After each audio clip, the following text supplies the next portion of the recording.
Selamat siang buat kita semua. Saya hormati dosen pembimbing dan juga teman-teman sekalian. Saya akan menjelaskan perihal Single Responsibility Principle. Overview-nya adalah pengantar analisis single principle pada satu case, kemudian solusi. Nah, pengantarnya.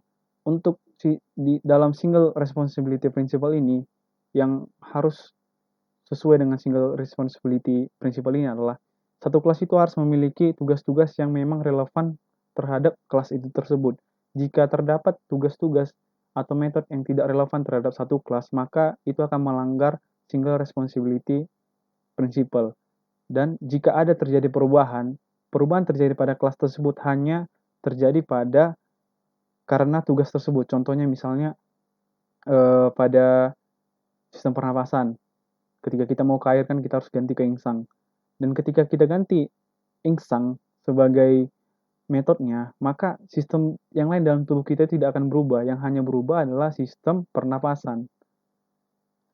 Dan kemudian kita akan menganalisis single principle pada case yang ada pada slide ini. Nah, kita lihat pada kelas user dan login. Di situ terdapat metode yang tidak perlu. Misalnya pada user, metode login itu tidak perlu. Karena metode login itu hanya diperlukan ketika kita login. Padahal di kelas diagram tersebut ada yang namanya login. Sehingga itu tidak perlu dan harus kita hapus. Dan juga pada bagian login, di login terdapat register. Padahal di bagian register itu tidak perlu pada bagian login. Bisa saja kita letakkan pada bagian user. Sehingga solusi dari saya adalah menghapus metode login pada kelas user dan juga menghapus metode register pada login. Seperti itu. Sehingga nanti pada bagian login di situ ada verify login atau mungkin bisa ditambahi lagi metode login.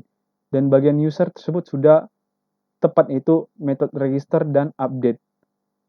Dan itu juga sama-sama relevan. Seperti itu. Terima kasih.